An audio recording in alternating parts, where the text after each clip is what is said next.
Bueno, mis queridos amigos, pues a unas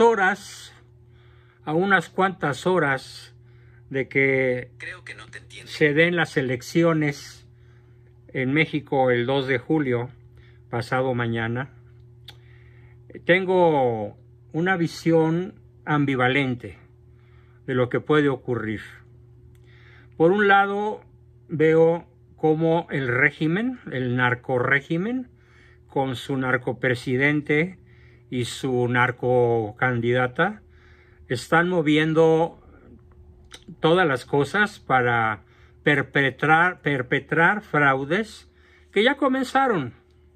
Porque, por ejemplo, uno de los grandes fraudes, que no hubo manera de zafarnos de él ni de impedirlo, pues es la constante intromisión del presidente en el proceso electoral desde hace años, cosa que ha arreciado en las últimas mañaneras, sobre todo en las de este año. Y por más que el INE lo sanciona, ya tiene 30 sanciones, pues obviamente se las pitorrea, se las pasa por el arco del triunfo y sigue haciendo sus barbaridades, sus dichos ilegales en favor de su narcocandidata. Y también vemos que junto con esto, pues se están haciendo robo de boletas, se están marcando boletas, se están descubriendo, por ejemplo, un camión que se volteó en la autopista de Puebla, llevaba 10,000 boletas ya marcadas a favor de Morena. Sabemos de muy buena fuente que, por ejemplo, nosotros teníamos pensado ir a este fin de semana a nuestra casa de Jiutepec y votar allá en una casilla especial, pero no fue posible porque nos habló el jefe de la cerrada donde vivimos, con seis casas, y nos dijo, ni se les ocurra venir. ¿Por qué, Julio? Porque acá todo el pueblo de Jiutepec y toda la ciudad de Cuernavaca y zonas aledañas están llenos de mantas amenazando. Si votas por tal, ya sabemos dónde vive tu familia. Tienes que votar por tal, porque si no votas por tal, ya sabemos dónde vive tu familia. Entonces, pues se volvió zona de guerra. Imposible entrar a Cuernavaca y sentirse seguro, porque en cualquier momento puede sucedernos lo que le pasó a don Alfredo Cabrera en Chiapas, que lo asesinaron de 3 balazos en la cabeza al candidato a una alcaldía importante en ese estado de la República. Y bueno, pues decidimos quedarnos aquí en casita y esperar a ver qué sucede. Pero por otro lado, así como podría decir otras 30 malas noticias, hay una magnífica noticia. Y es el hecho de que varios encuestadores, empleados de las grandes encuestadoras, han echado de cabeza a sus jefes. Y han dicho que la realidad es que Claudia va 4 o 5 puntos, que han dicho que la realidad es que Xóchitl Gálvez va entre 4 y 5 puntos arriba de la narcocandidata.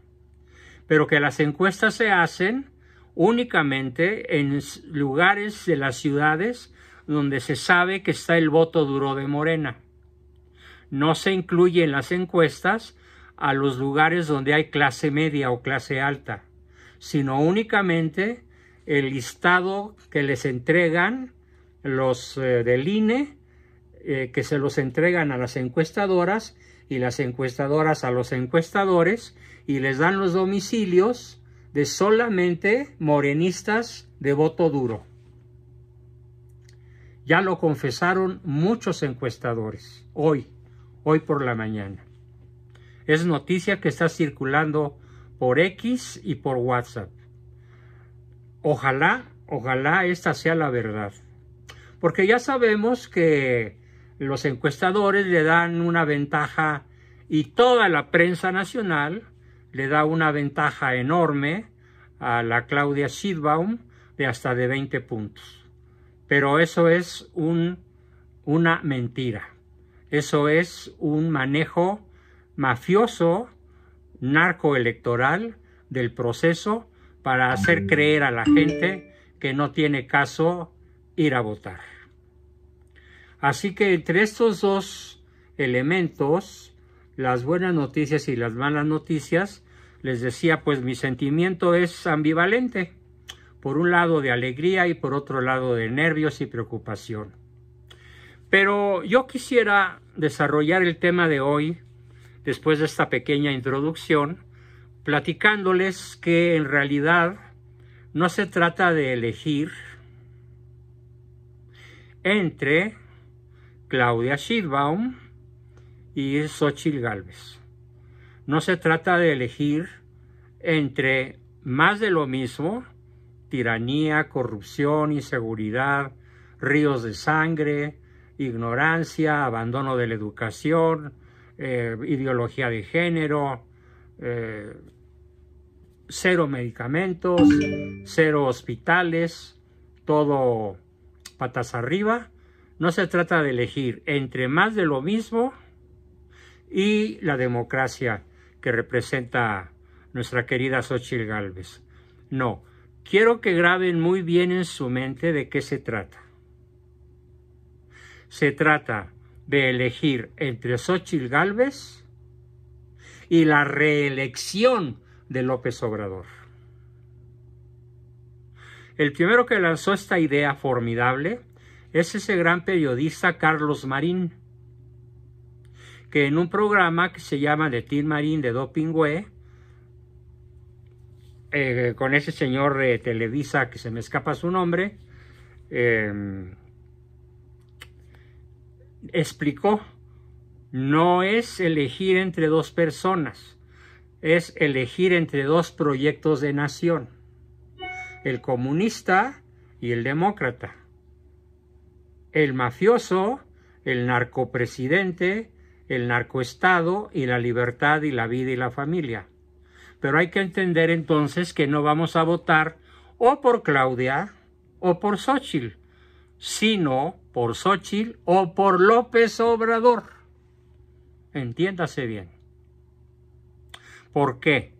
Porque votar por Claudia y por cualquiera de los partidos, representantes de los partidos que no sean la alianza PRI-PAN-PRD, es exactamente el segundo, el tercero y el cuarto piso de la destrucción de México. Y aquí viene lo peor. Los proyectos que ellos tienen no son para este y el próximo sexenio. No. Son para cuando menos 30 o 40 años de quedarse en el poder. Por lo pronto el peje hasta que se muera, pero su sucesor se está diciendo que será su hijo mayor, el sucesor de la dinastía pejeliana. Y la botarga Claudia Sheinbaum es solamente una apariencia, pero los que van a votar por ella, entonces quiero que graben todos esto, no van a votar por ella, están votando por la reelección de López Obrador, porque ella va a hacer como hasta el momento, ella va a decir como hasta el momento todo lo que el señor de Palacio ordene que se diga y ordene que no se diga. Eso es algo terriblemente claro para los que hemos estado analizando a fondo este proceso, y se los paso tal cual. Aparte quiero decirles que yo he pensado que en realidad lo que ha sucedido desde que existe López Obrador en la política, desde el año 2000, lo que estamos viviendo es la inoculación en la sociedad mexicana de un virus. López Obrador es un virus. Mediante el voto podemos evitarlo. Podemos evitar que el virus siga avanzando, que el virus siga destrozando, contaminando, destruyendo, deshaciendo, deconstruyendo a México. Para eso es nuestro voto, para echar el virus a un lugar del que no pueda regresar, y aniquilarlo. Porque esta reelección se disfraza con la botarga que se hace llamar Claudia Sheinbaum, búlgara, nacida en Bulgaria, atea, antimexicana, anticatólica, que además falsificó su acta de nacimiento, y lo sabemos porque puso nacida en la Ciudad de México. Hace 60 años no se llamaba Ciudad de México, se llamaba Distrito Federal. ¿Eso qué significa? Que el acta falsificada fue hecha en fechas posteriores al nombramiento de la Ciudad de México con ese nombre. Luego entonces su acta de nacimiento en la Ciudad de México es absolutamente falsa porque cuando ella nació no se llamaba así. Se llamaba Distrito Federal. Bien, si el cuerpo social no elimina este domingo el virus del fanatismo, es un virus del fanatismo. López Obrador es el virus del fanatismo. México no tendrá salida de la espiral de odio y confrontación y violencia en la cual nos adentramos cada día, sí y otro también. López Obrador inoculó el virus del fanatismo en la sociedad que nos llevará a la polarización sin límites, en caso de que la sociedad no lo elimine el próximo domingo. Se trata, queridos amigos, ustedes que me escuchan ahorita y los que me van a escuchar después en YouTube o en la repetición del programa, se trata entonces de un virus del fanatismo que inoculó en la sociedad para polarizarnos.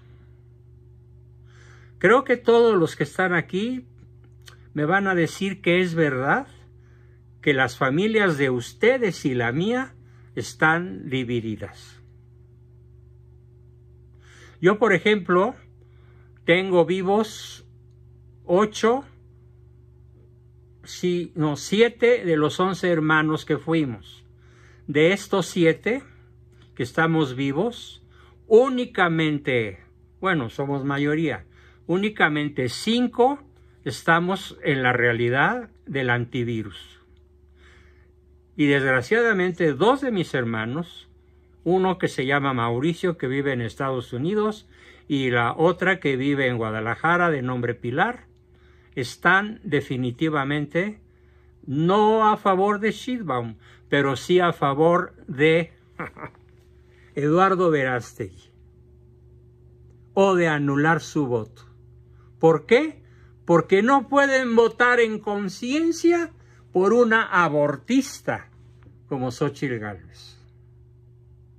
O sea, están sumidos en una ignorancia que es un verdadero virus. Y en las últimas 48 horas, mi hermano Salvador, mi hermana Lupita, mi hermana María Auxilio y yo hemos hecho un esfuerzo denodado por retrotraerlos a la realidad y no quieren. Y son Abascal, y son hijos de mi padre, ese gran héroe que luchó contra el narcosistema a riesgo de su vida y que lo puso de patas arriba al grado de que tuvo que intervenir la masonería gringa para que el sinarquismo no triunfara. Sinarquismo que dirigía mi padre. Entonces, ¿cómo es posible que en una familia que debería estar como un solo bloque se dé la división? Una división brutal, con enojo, con rabia, con malos tratos, con acusaciones, con amenazas de que yo me voy a ir al infierno por votar por Xóchitl. ¿Cómo estarán, me pregunto yo, las demás familias de este país? Obviamente divididas. Todos en la familia tenemos un morenista. Todos en la familia tenemos un hermano, un papá, una mamá, una tía, un sobrino, un hijo, al cual el narcosistema le chupó el cerebro y lo dejó fanatizado con el virus del fanatismo López Obradorista. El fanatismo obradorista despierta otro fanatismo. El fanatismo obradorista despierta la reacción del católico auténtico, que sin caer en el fanatismo, sí caemos muchas veces en la desesperación, en los nervios, en el enojo, en la santa cólera, en la indignación de ver cómo nuestras familias se parten, nuestras familias se desintegran por causa del virus que inoculó López Obrador en la sociedad mexicana desde que apareció trágicamente en la escena de la política en el año 2000. Hace 24 años ya, de inoculación sistemática diaria del fanatismo. De triunfar la continuidad, perderemos por generaciones la posibilidad de volver a convivir con una pluralidad en razonable armonía. Y yo creo que si perdemos el domingo, no volverá a haber elecciones en muchas décadas. Yo creo que son las últimas elecciones en caso de que no podamos vencer al virus obradorista. Por cierto, aquí me doy el lujo de hacer un chiste de mal olor, pero ¿qué significa obrador? El que obra. ¿Y qué se dice cuando uno va al baño? Voy a obrar. Así que, a buen entendedor, pocas palabras. Sobran en el mundo ejemplos de países que no han cerrado sus heridas después de caer en la espiral del fanatismo. Las divisiones llegan hasta el seno familiar. En Alemania, en Francia, en Italia, en Inglaterra, en Polonia, en Hungría, prácticamente en todas las naciones europeas, en Rusia, en Ucrania. El mundo está dividido por el virus del fanatismo, ya sea por un fanatismo pseudocatólico, como el que critiqué acremente, lo fustigué acremente en mi sesión de anoche, y recuerden los que me vieron cuando en mi última participación hablé de una señora por ahí que se llama Claudia Ruiz, que sostiene que hay que permitir y facilitar la llegada del comunismo porque no habrá redención si no pasamos por la purificación. ¿Y en qué consiste la purificación? En que al permitir y favorecer la llegada del comunismo, perdamos nuestra propiedad privada, perdamos nuestra libertad, perdamos todo lo que tenemos porque lo merecemos. Porque como dijo la Virgen de la Salet, la purificación es necesaria para la redención. Así que ¡viva el comunismo! Este es el fanatismo de extrema derecha. ¿Quién de ustedes, quiero saber, estaría dispuesto a perder su vida, su salud, su libertad, su casita, su computadora, su derecho al libre tránsito, a la libre asociación, a la libertad religiosa, a ir a misa, a salir en procesión los Jueves Santo con el Santísimo, a celebrar la Semana Santa y la Navidad? ¿Quién estaría dispuesto a perder todo eso por purificarnos? Así de locos, así de esquizofrénicos están los fanáticos pseudocatólicos como Claudia Ruiz. Y escúchame, Claudia, escúchame. Si no me estás escuchando ahorita, me tendrás que escuchar. Yo no sé si seas culpable o no, lo ignoro, pero lo que sí sé es que eres una fanática pseudo-religiosa que quiere la instalación del comunismo para purificarnos, ignorando la directriz papal de 2000 años que dice: no busques el martirio. Si te pescan y te martirizan es otra cosa. Pero no vayas a menearle los bigotes al tigre. No te coloques en una posición de autoinmolación, porque eso no es cristiano, eso no es católico. Pero ahí está el fanatismo, opuesto al fanatismo obradorista. Los dos extremos. ¿Dónde estamos nosotros o dónde pretendemos estar? En el justo medio. ¿Y qué es el justo medio? La pelea por la vida, por la libertad, por la familia y por la prosperidad. Los valores que promueve Xóchitl Gálvez con la aclamación que hizo ayer. Si Dios conmigo, ¿quién contra mí? Si Dios con nosotros, ¿quién contra nosotros? Declarándose abierta y valientemente católica por primera vez en la historia de México en 200 años. Un candidato se declara públicamente católico y eso no lo había hecho nadie. Hasta que lo hizo ayer doña Xóchitl. Bien, eso no es fanatismo, ese es el justo medio. Exactamente. Entonces lo que elegiremos el domingo es la continuidad irreversible de la polarización o el retorno a la normalidad que permite dirimir nuestras diferencias en santa paz, sin fanatismo. Pero el virus del fanatismo ya está entre nosotros. La candidato de la... No se dice la candidata, no se dice la presidenta.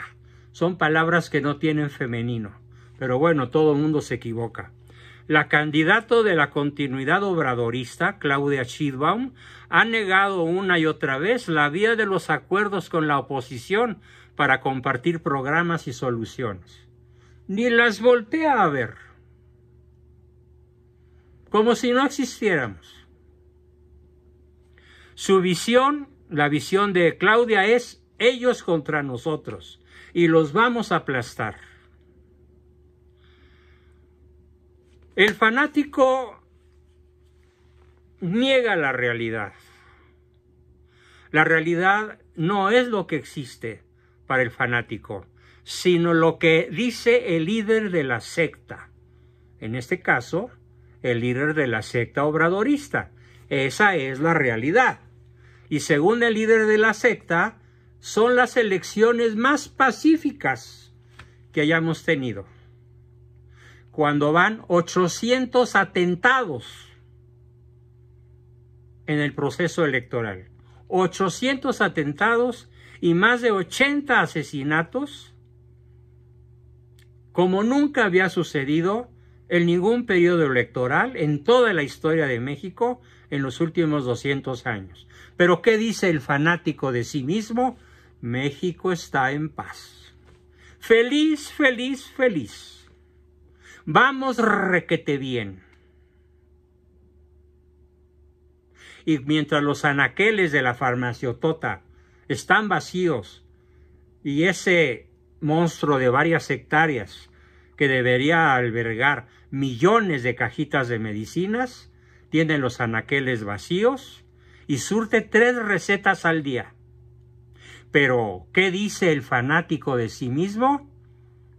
Que la demanda de medicamentos está cubierta, como nunca en la historia, y que antes de que él se vaya, el sistema de salud será mejor que el de Dinamarca. Y me podría pasar las próximas 10 horas explicando cómo habla el fanático de sí mismo, que es López Obrador. Porque contra toda evidencia dice lo que no existe. Contra toda evidencia se presenta él, en sus propias palabras, como el mejor presidente de la historia. Yo, Andrés Manuel López Obrador. Tenemos el peor desempeño en la economía desde la crisis que dejó el populismo en 1982. y Claudia Sheinbaum dice en su cierre de campaña que el gobierno de su líder, el gobierno de su tirano, el gobierno de su titiritero, voy a citar a la Claudia, dice: el crecimiento económico supera todas las predicciones. Eso lo dice la fanática. Pero ¿cuál es el verdadero crecimiento de México en 6 años? De menos del 1% anual, cuando el PG prometió entre el 4 y el 6% anual.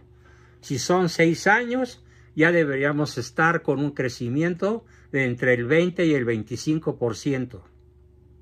Y en realidad tenemos 5 veces menos que eso. Pero el fanático, ¿qué dice? Que hemos crecido como nunca. Refutar así a la realidad es fanatismo. Dijo en el Zócalo: vamos a profundizar la estrategia de paz y seguridad y los logros alcanzados. La verdad es que van 189,000 asesinatos dolosos en el sexenio, que es el peor récord en más de un siglo. Elogiar ese error terrible y comprometerse a profundizar en él, como lo promete la narcocandidata, profundizaremos los logros de la Cuarta Transformación. Eso es fanatismo. 30 millones de mexicanos perdieron el acceso a la salud en este sexenio por varias decisiones equivocadas del narcopresidente. Decir ante esa realidad que lo alcanzado es gracias al liderazgo del mejor presidente de la historia es fanatismo. En la pandemia murieron 300,000 mexicanos de más, que deberían estar entre nosotros. Sobre todo al que más lamento, uno de mis mejores amigos, tal vez mi único amigo, y a la par con mi hijo Juan, que hoy nos honra con su presencia, uno de mis 2 sucesores, aparte de Juan, Enrique López Morales. Indebidamente murió de COVID, como otros 299,999, por los descuidos atribuidos al fanático, que dejó sin los medicamentos adecuados a toda la población y sacó su detente y dijo: detente, detente, que Jesús está conmigo, creyendo que con eso iba a detener el avance del virus mortal. Fanatismo. Decir que tenemos el mejor presidente de la historia cuando disminuyó la matrícula escolar. ¿Saben cuántos niños mexicanos dejaron de ir a la escuela en ese sexenio? 1,200,000. Y decir que tenemos la mejor matrícula escolar de la historia es fanatismo. Decir que sus contendientes son los que dispararon contra los estudiantes en el 68, cosa que fue lo que comenzó en el debate la Sheinbaum a decir, y echarle la culpa a Echeverría y al PRI, es fanatismo, es negar la realidad. Así no fueron las cosas. Yo estaba ahí y me consta que los que dispararon fueron agentes comunistas que se infiltraron en México y mataron soldados, sargentos, altos oficiales y población en general, y sobre todo estudiantes. No fue el ejército el que mató estudiantes en el 68. Fueron comunistas que vinieron a provocar a México, y por fortuna el presidente Díaz Ordaz se amarró los pantalones y los derrotó. Y se lograron las Olimpiadas del 68. Decir, como dijo Sheinbaum en el tercer debate, cito el momento en el que más me enfurecí, y de no haber tenido yo control de mis nervios, hubiera agarrado a puñetazos la pantalla de mi televisión, pero pensé, no, es LED, es muy cara, mejor no le pego. ¿Qué dijo? Como dice por ahí alguno de estos programas en vivo, cuando dice la conductora, que pase el desgraciado. ¿Qué dijo la desgraciada? Dijo, ellos son el autoritarismo. Nosotros somos la democracia. Ellos son la represión. Nosotros somos la libertad. Ellos son los privilegios. Nosotros el bienestar y los derechos. Ellos son el saqueo. Nosotros somos la defensa del patrimonio nacional. Ellos son la mentira. Nosotros somos la verdad. Sí, hombre, sí, mujer, eres Cristo, ¿no? Ellos son los fraudes electorales. Nosotros somos las elecciones libres.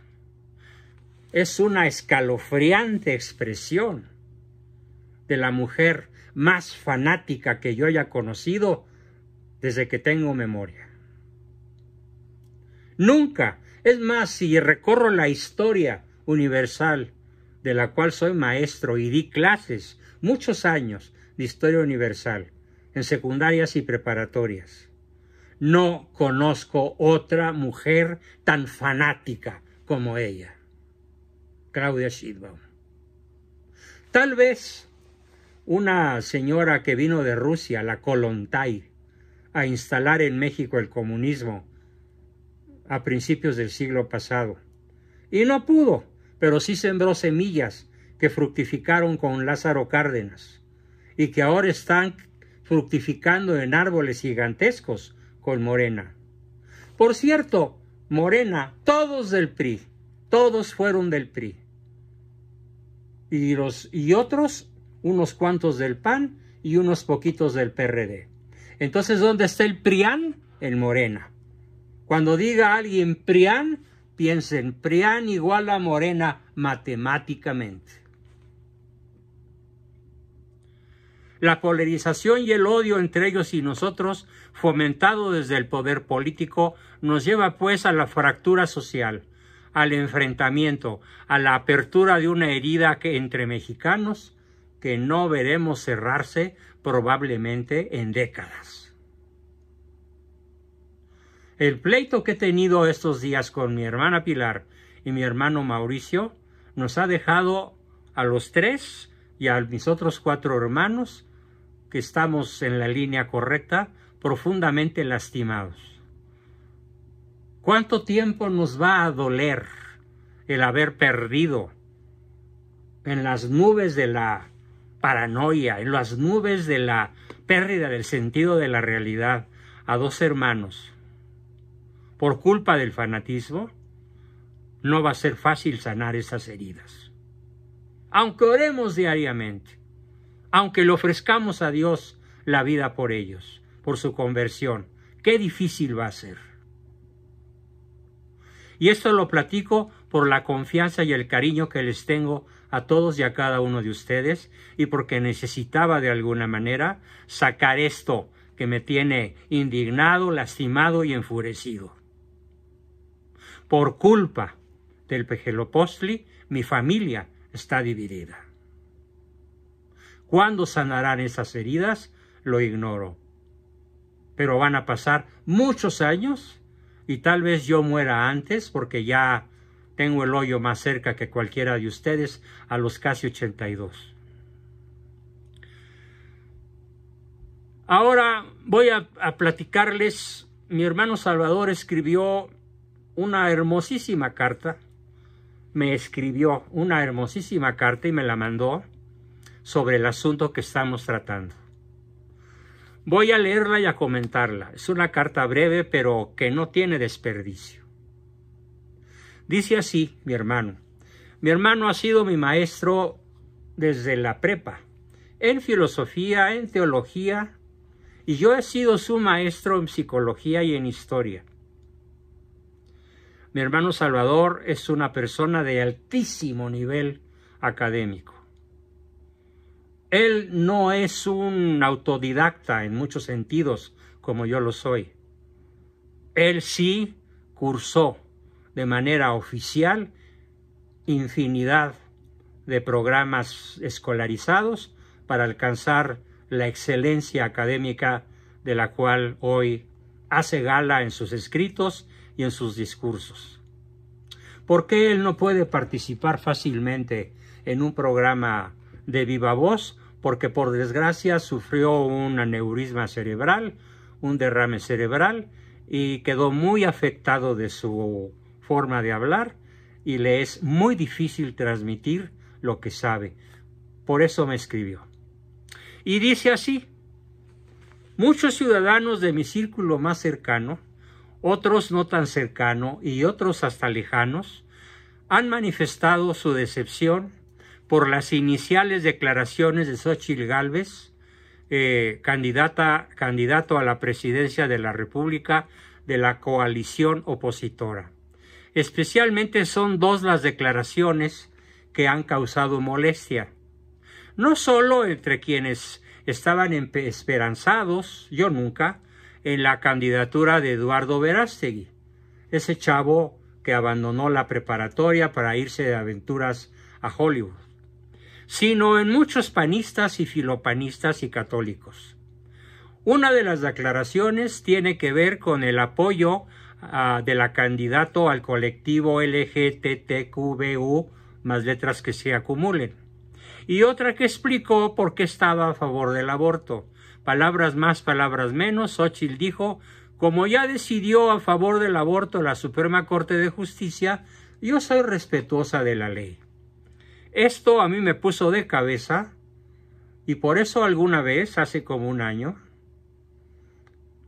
mandé un video con una severa crítica a Xóchitl Gálvez por esta declaración. Pero conforme se fueron desenrollando los acontecimientos, encontré que ella representa el único bien posible, o dicho de otra manera, el mal menor. Pero sigue diciendo mi hermano: si tú eres uno de esos ciudadanos desconcertados por estas declaraciones infortunadas y no sabes qué hacer, ya sea porque sientes que la candidato presidencial no te representa o porque hubieras preferido a otros candidatos que no aparecerán en la boleta electoral y tu conciencia te reclama tomar una decisión, te conviene leer y estudiar estas líneas. Salvador me pide que esto se los platique a ustedes y que yo publique a tutiplén esta carta. Se está dirigiendo al público mexicano en general. Ciertamente, dice, nos encontramos en una situación muy complicada, sobre todo porque Xóchitl Gálvez es una candidata que ha suscitado fundadas esperanzas para derrotar a la candidata del narcoestado. No voy a entrar en este espacio en sesudos análisis de las virtudes o defectos ni de las comparaciones entre las dos candidatos.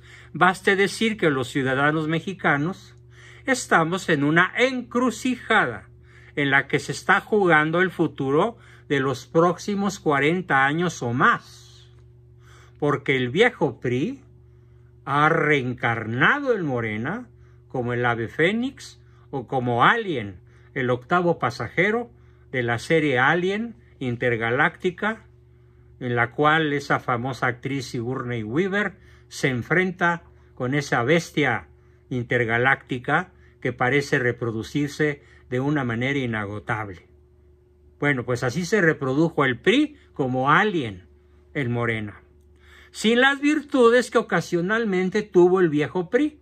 Ojo, que nunca obstaculizó el progreso económico de México. Jamás.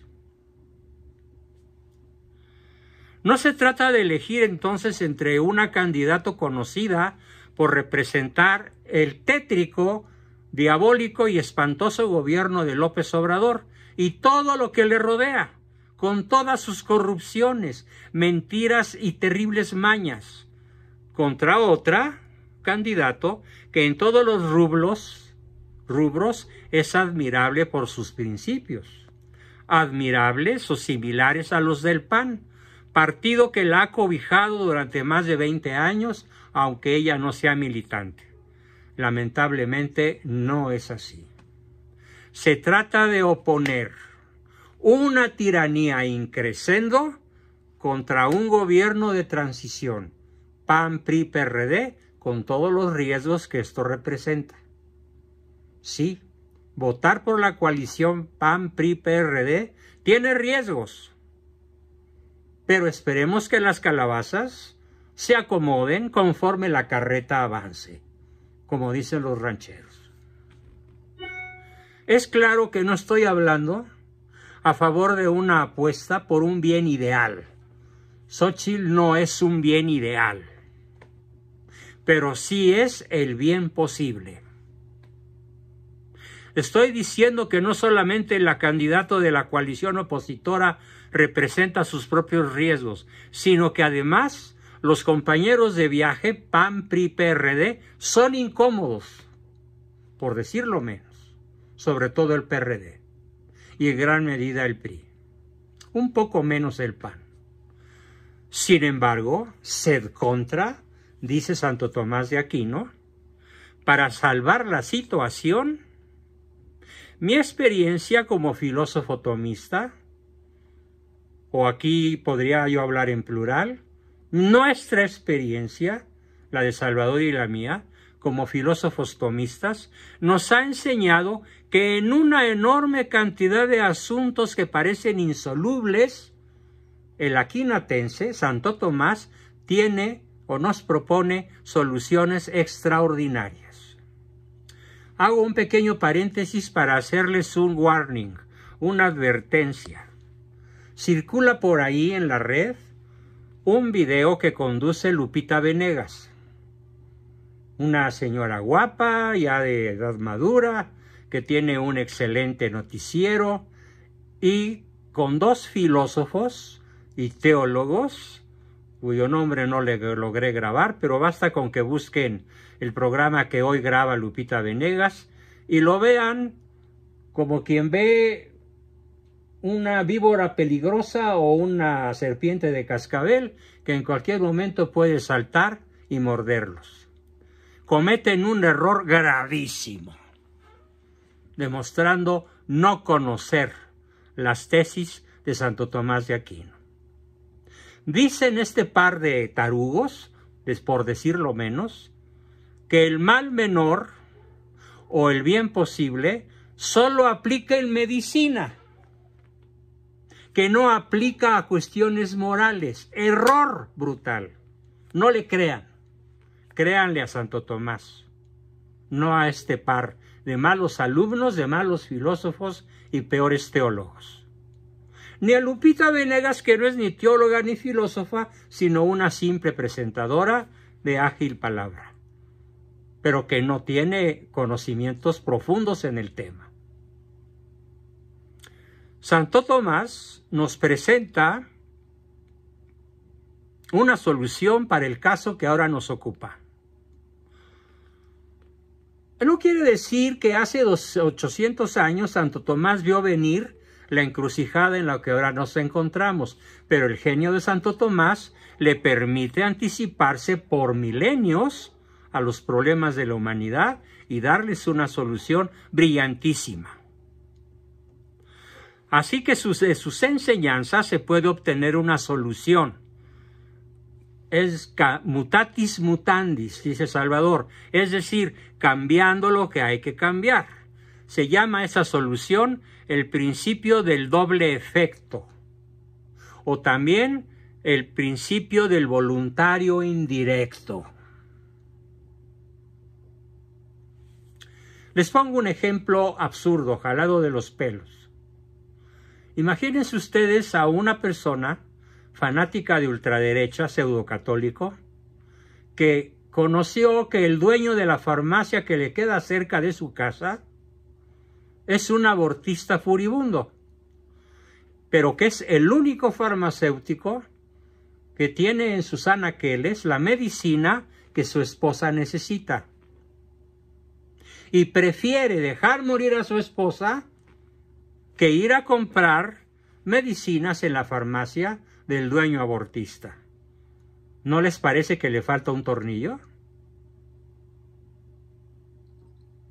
Porque si a estas vamos, esta computadora y sus componentes están sacados de los niños de África, a los que no les pagan más que $1 diario, no los tienen en condiciones de esclavitud, y todos los elementos más caros de una computadora vienen del África subsahariana, y esos elementos químicos y físicos están sacados por niños de 8 años manejados como esclavos.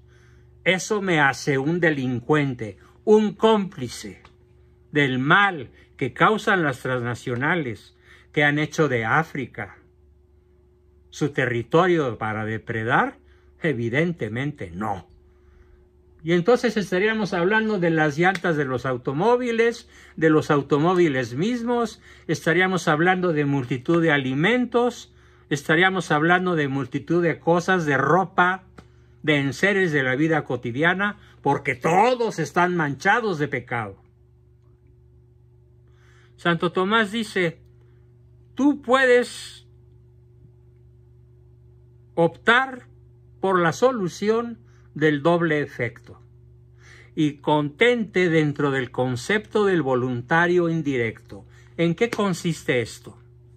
Nada impide, dice Santo Tomás, nada impide que un solo acto tenga dos efectos, de los cuales uno es intencionado y el otro no.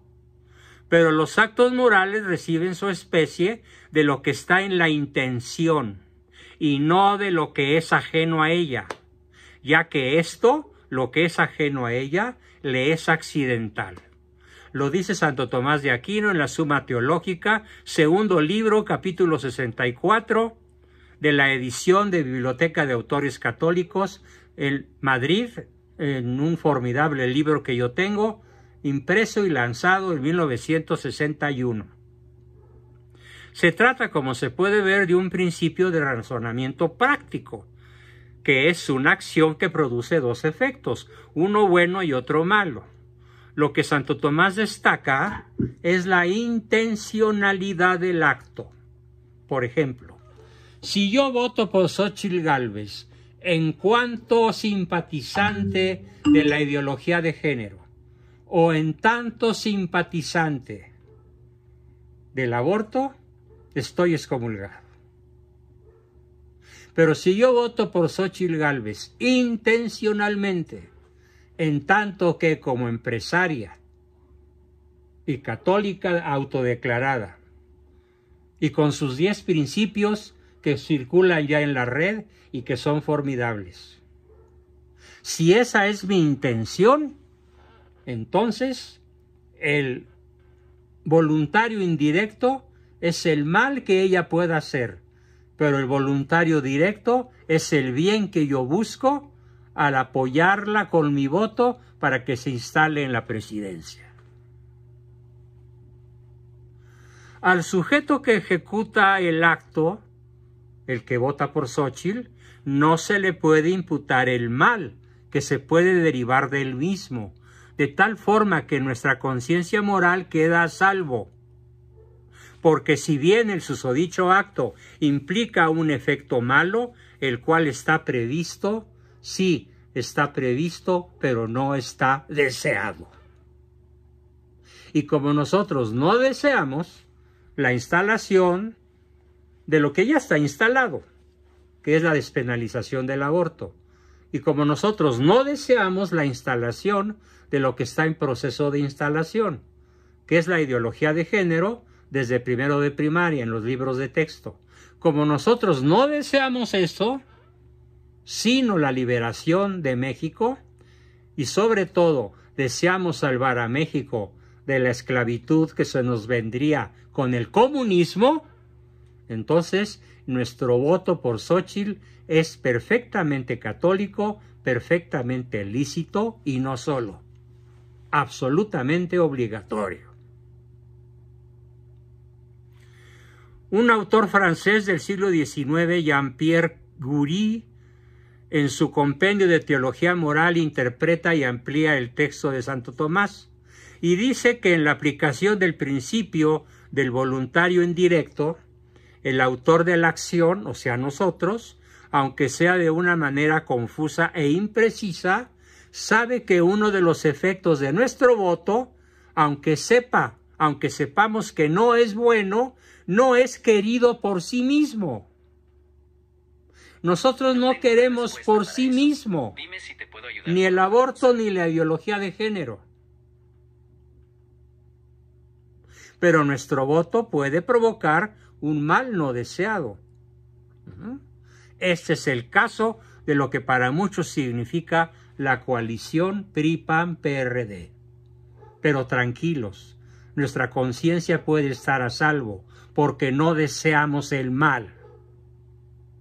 Deseamos evitar un mal insuperablemente monstruoso, que es la instalación de los principios comunistas de Claudia Sheinbaum y sobre todo de esa prolongación del mandato del PG, que sería catastrófica para todo el país y por lo tanto para todos nosotros.